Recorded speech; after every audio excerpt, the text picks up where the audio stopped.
Good news? Yes. I don't know. Recently. Yesterday, maybe. Today when I got told I'd get 20 quid for an hour. My best friend's having a baby girl. No, I don't have any. You go first. No, you've got good news. Baby slept through the night. I think it was my GCSE results. I found out I was getting a sort of a better job, I guess. It was my brother getting into university. I'm quite loud, so I'll just shout it to everyone. Twitter, Facebook, stuff like that really. With my friends, it's usually food. Oh my God, guess what? You know, like that. Like I just tweet most of my stuff. Jumping up and down. I tell them face to face. I don't do like Facebook or all that sort of stuff, so. Is it good news if you can't tell anyone, really? I suppose all good news is worth sharing. To make everybody else happy. But so people can celebrate with you, right? Yeah. The title of this talk is How and Why Should I Tell Others? Which, to be honest, feels a little bit like an unfinished sentence to me. Tell them what? Presumably it's not why and how should I tell others that I peed myself in primary school, which I did, or why and how should I tell others that it was actually me who let the dogs out. I presume that the end of the sentence is something like, why and how should I tell others that I go to church, or I go to Alpha, or I'm a Christian? I don't know where you're at in this course. Maybe you don't know what you think, and this talk is a bit full on. Maybe you do know what you think, and it's that you don't want any part of this, and therefore this talk is irrelevant. Maybe you turn up here in a wig every week so no one will recognize you, and you have no intentions of telling anyone, anywhere, anything, ever. If that's the case, that's totally cool, and I give you full permission to play Flappy Birds for the duration of this talk. I also don't know what your experience of religion is, if it's good, bad, or indifferent. I was immersed in religion as a child. My grandfather was one of the founders of a church that was set up because all others were unacceptable. And my mother, his daughter, subscribed to him and that church wholeheartedly, so it came home. Every single part of my life was affected, right down to the tiniest detail, and it was always very tightly controlled and towards the extreme negative end of the spectrum. Being deprived of social and relational experiences is one thing, but the deep scars really stem from concepts like punishment over discipline, God was wrath and anger, sin was the favorite and certainly operative word. Your eternal repercussions were on your shoulders from the moment that you had any awareness of that responsibility, in my case, when I was 4. You had this pressure that at any moment you could make one wrong move too far in any direction that would ensure a horrible forever destiny. Guilt surrounded me like a fog, and it might not surprise you to learn that I began self-harming, having suicidal thoughts, depression, and insomnia when I was 12 years old. I would lie awake at night with every bad thing I'd ever done running over and over in my head, and I would say sorry over and over again. But I knew God was wrath and anger, and I was just a child facing a seething, roaring ogre. At this point, you might well wonder why on earth I'm still connected to this faith and church in any way. I think that's a very good question, actually. I think that I have as good a reason as anyone not to trust God to walk away. I'd been told for years and years that he was one thing when in fact he was something else entirely. It might be like being told that your mother had abandoned you as a child and never wanted to see you, but in fact she tried for years and years, but they wouldn't let her near you. I understand that a lot of people think that God and this religion are one and the same, and so they avoid God because religion has made him their poster boy. And they don't want anything to do with any of it. Maybe you feel like that. I can certainly relate to that. I distrust religion, and I include Christianity in that. I distrust church. But I am convinced, utterly convinced, that there is a God of love and he sees me. You might wonder why I'm telling you all of this. It's quite depressing, really. It's because the title of this talk is Why and How Should I Tell Others? And my natural reaction is, I don't want to. Why would I want to do that? People will think my tagline is, I'm controlling, I'm intolerant, I manipulate, I judge. I'm sometimes ashamed to be associated with this. But I'm not ashamed of Jesus, and his love is incredible, and I want to tell others about that. And I came to that conclusion because I went on a very long spiritual journey searching for God. And I always had these two distinct voices in my head, one of the God of my childhood who screamed at me in a frenzy of rage. And then this other voice, this very quiet, gentle voice that whispered to my soul and called my name, and it felt like love. And over time, by completely disassociating myself from religion, I was able to shut up that angry voice and hear the whispered one. And I discovered God. And he wasn't found in religion, whether it was angry or neat. He was found in the messy, stormy chaos that he'd been wading through to reach me. And I discovered that he is love, and he is compassion, and he is grace. It's been suggested that there are three good reasons to tell others. The first is because Jesus asked us to, and that's recorded repeatedly in the Gospels.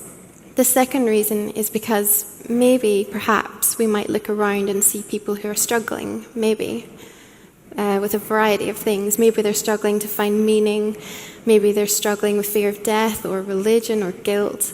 And I suppose rather than leaving them, it might be like being in a desert and finding water, and rather than just carrying on, it might be nice to tell people that it's there. If you think the water in the desert analogy is tired, I'm with you. It might be better to say that it's like finding an independent coffee shop on Clapham Junction High Street. Forget Starbucks or Nero or Costa. We have found Mrs. Brown's tea room, where she serves freshly baked scones in front of an open log fire. I ache for that too. I think that there's spiritual hunger everywhere. I think if you open your eyes, you can see it. You can hear it everywhere, in stories and poems and music and conversations. And that brings us to the third reason, which, believe it or not, the word gospel actually means good news. I know it sometimes isn't portrayed like that, but it is. It's good news that there's a God who loves us. There's a variety of ways of telling others. I suppose you could buy a sandwich board and write on it, "The end is nigh, prepare to meet thy maker." You could go to Oxford Street and accost people, and as they gush about finding a pair of jeggings for 12 pence in the Primark sale, you could growl at them to prepare to meet thy maker. When I was a young teenager, I decided to try a tactic to convert the lost, which I like to call snog to convert. And it wasn't an official church ministry, obviously. Although if it was, the 2 in the middle would be a number 2, because we're down with the youth. And the idea was, was very self-explanatory, which is that making out is a really good place to chat about faith and stuff. I had a very high success rate. I'm just kidding. There's this saying that the Irish never let the truth get in the way of a good story, and that's what I just did there. I embellished. There was once this one boy, and he was called Patrick, and he was from Glasgow, and he was such a bad boy and sexy as hell. And we used to, hang out. And One time I got very concerned for his soul. The church would have told me I should have been concerned for my own, but I was concerned for his. And so I very thoughtfully considered when might be the best time to have this conversation. And I very rationally concluded that, well, I suppose the next time we're snogging, because he'll be delirious and euphoric, and I'll tell him about God, and obviously he'll decide to become a Christian. But, I got distracted, and I was afraid he'd stop snogging me if I started explaining the theology of transubstantiation. But we'll come back to Patrick in a bit. Fortunately for us, for you, Nikki has very helpfully come up with 5 suggestions for good ways to tell others. And if you like things that begin with the same letter, in your booklet you will find these 5 points alliterated with the letter P. Nikki obviously likes the letter P, hence Pippa. So here are Nikki's top tips. In the book of Matthew, Jesus said, "You are the salt of the earth. You are the light of the world. Let your light shine before others, that they might see your good deeds and praise your Father in heaven." And Jesus tells us here that we can make a difference in the world. And I think words aren't enough. And I suppose that to make a difference, perhaps something in us is different. Maybe we see things differently. Maybe we love our enemies. Maybe we're generous. Maybe we're kind. Maybe we're not obsessed with money or power. Maybe we make ourselves the least. Maybe we care about justice. Maybe we bring light to dark places, or salt to rotten or bland things. William Wilberforce was 27, which is the average age of people in this room, when he sensed God calling him to fight the inhuman, degrading slave trade. And 10 million African slaves left Africa for the plantations in 1787. And in that year, he put down a motion in the House of Commons about slavery, and it was not popular.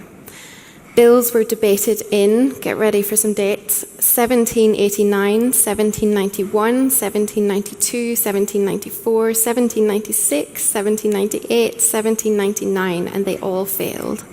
Finally, in 1833, the abolition of slavery bill was passed in both houses of Parliament, and William actually died 3 days later, after 45 years of persevering struggle on behalf of African slaves. And he's buried in Westminster Abbey. And Julia spoke last week about modern-day slavery, which is known as trafficking. And we all know that it is rife. But did you know that there's actually more people in slavery today than at any other time in human history, including in William Wilberforce's time? And we've all heard statistics from Oxfam and World Vision about poverty and AIDS. We know that they claim thousands of lives every day. Yeah, it makes us feel like that. I heard this quote recently. It said, "Sometimes I would like to ask God why he allows poverty, suffering, and injustice when he could do something about it. But I'm afraid he would ask me the same thing." We can do something about it. So let's be salt and light. I think as well as action, obviously our words matter. And there's a massive difference between pressure and persuasion. I know that I run a mile if someone tries to pressurize or force me into doing anything, probably because of my history. And despite what reality TV might try to tell you, it is actually possible to be a Christian and to be intelligent. We can converse and reason and discuss and persuade. In the book of Peter, he says, "Always be prepared to give an answer to everyone who asks you to give the reason for the hope that you have, but do this with gentleness and respect." And Nikki spoke a few weeks ago about the historical evidence for Jesus, and it's really great to be able to talk about that. I've never met anyone who became a Christian as a result of a screaming argument. I've certainly never heard anyone say, "Oh, I met this really obnoxious Christian. We had this violent disagreement. Halfway through I said, 'Oh, you're so right. I better become just like you.'" I just don't think it works like that. I personally think it's really important to approach things aware of the fact that I don't know everything, and in fact, I don't know very much. And I also genuinely love hearing why people think the way they do and why they've come to the conclusions they have.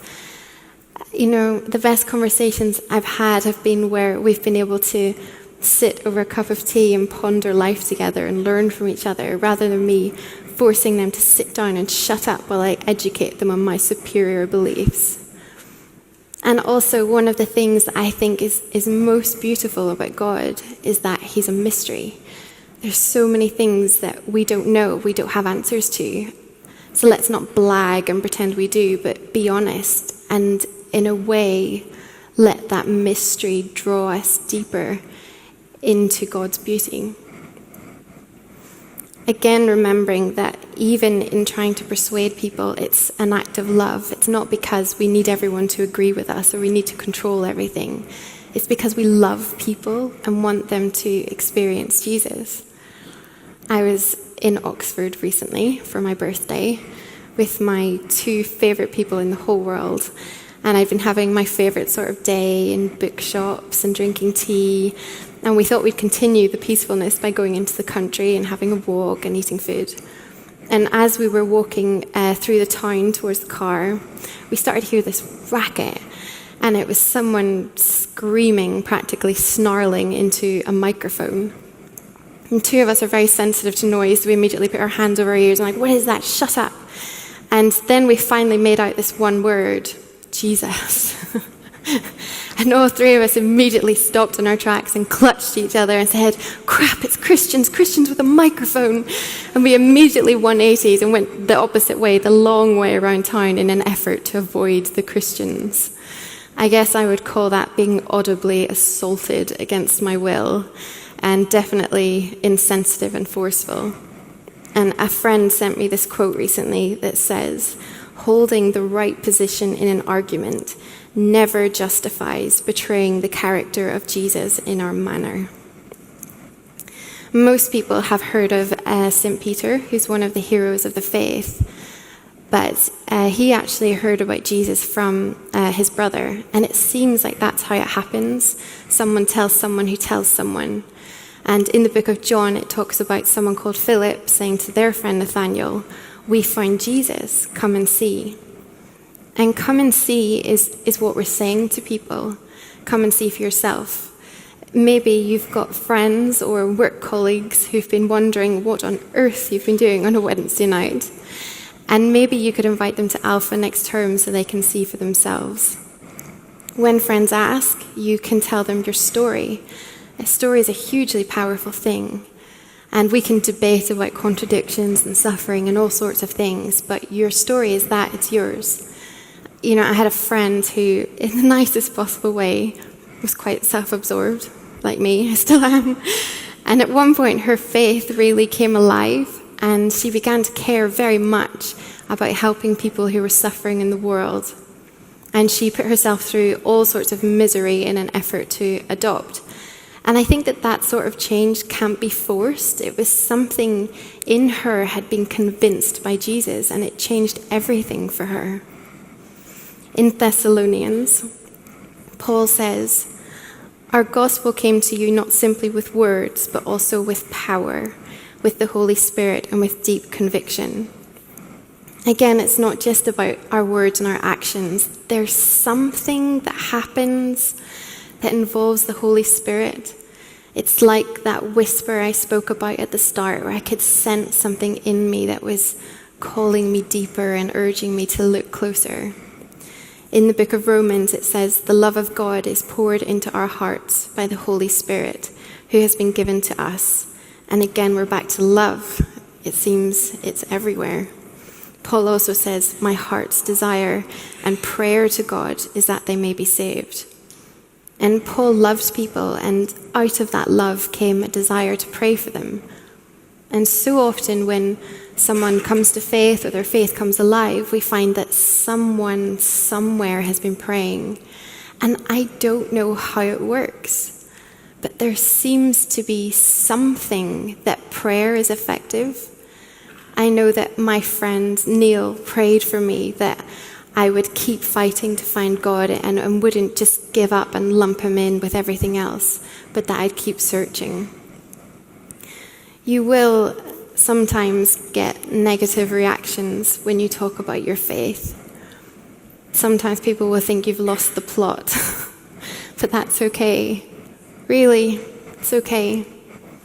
It's not your job to notch up numbers on the church's doorpost or bring converts. All you're doing is being love, bringing light, and in utter gentleness, sharing about something that has affected you, hopefully for the better. That's it.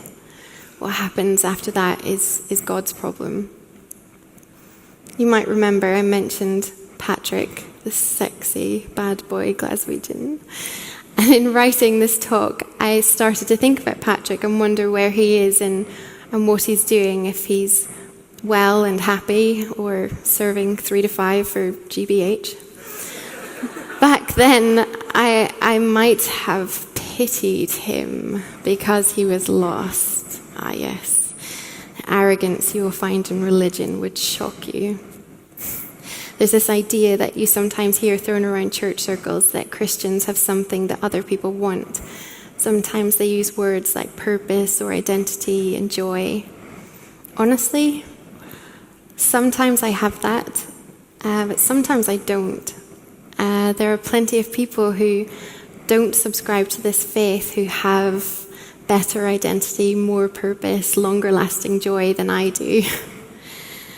Sometimes you hear that being a Christian or this faith thing stops you feeling anxious or it makes you very well behaved. Yeah, Ken, sometimes I don't have that either. I get depressed, really depressed, and I mess up a lot and not just the little stuff. I can see that something is shifting in me, something better. I can definitely see that. But I couldn't dare suggest for 1 second that I have it all together. I couldn't suggest that I'm special or I have some special thing that makes me in control and practically perfect. To be honest as well, I wouldn't really use the word Christian about myself. It just has too many negative connotations for me. I don't really know what to call myself, to be honest. I'm sure you could think of a few things. But apparently the early Christians, they were not called that. They didn't go around saying we're the early Christians. They were actually called the people of the way. And I like that. I'm just a girl trying to follow the way of Jesus. And there is nothing superior about me than people who aren't. There's nothing about me. But the thing is, there's something about Jesus. There is something about him that I find so completely captivating that it makes my face turn towards him and away from me and all my crap. I find him completely irresistible. He is utterly consumed by compassion and love and grace, and it makes all my junk just be silent for a moment. And in the middle of the chaos that is mostly just me, he is there. And that's what I've got in this faith. There's a love that I can feel even in the darkest and loudest moments. And that's what I hope Patrick has. I don't hope he's going to church or calls himself a Christian or is very well behaved. I hope that he's found this irresistible, captivating love of God. A few months ago, I was cycling home from work, and it was very dark and very busy with commuters. And I was coming over the Albert Bridge, concentrating hard on not getting rammed up the arse by the car behind, when the 3 or 4 cyclists in front of me stopped really suddenly, one by one, and pulled over to the left. And then I started to notice that all the traffic around me had slowed right down, and pedestrians were weaving through the traffic to my side of the road, and people had wound down their car windows, and they were looking at something over me. And so I looked to my left, And there was the most enormous moon. You might have seen it that night a few months ago. It was really huge and really dark yellow, and it looked like it was just hanging in the skyline by a piece of string. And of course I stopped and joined the crowds because it was just such a sight. And I remember at one point feeling this grand connection with humanity, because I looked to my left and my right and I saw these faces, these human beings, all staring over the edge of the bridge together at this sight. Every individual's agenda forgotten just for a moment. Commuters who usually rush, just stopping and breathing and being in that moment, in awe of this sight that was so unexpected and beautiful and out of the ordinary. And after people had got over being stunned, they took out their phones and took pictures, and there's something in us that wants to share what we think is cool. You know, they weren't looking at this moon critically because it wasn't in symmetry with the shard, or pondering if Pharaoh and Ball just might possibly do that shade of yellow. It was something guttural in us that was reacting to it. Have you ever had that, where you feel that swelling in your chest? And of course I got my phone out, I tried to Instagram, but I just didn't do it any justice. The proportions just looked normal, it just looked normal. And I remember thinking, oh, it's such a shame that, and I thought of specific people because I thought, I can't describe this to them later, I won't do it any justice. And I thought of my friends, I thought of Stevie and Charlie and Sarah, and I thought it's such a shame that they're not here to see this because they would love this. And I could imagine us all just standing looking at each other going, isn't this cool? This is the coolest thing. I think that that's what Jesus does for me. He is so unexpected and so beautiful and so out of the ordinary that I am stunned and I just stare. And then I want to show someone, and I try to explain it, but I just don't do it justice. And so what I really want is for them to see for themselves, just to see. Because I think that very few people would see this moon and just go, meh. I think that most would at least admit that it's unusual. I want to call people over to the edge of the bridge and say, look at this, just look, really look. Because if they could just see for themselves, they would see how staggering this person of Jesus is. And they would experience his love that feels like a warm washcloth, gently wiping the muck and blood off your face. Thank you.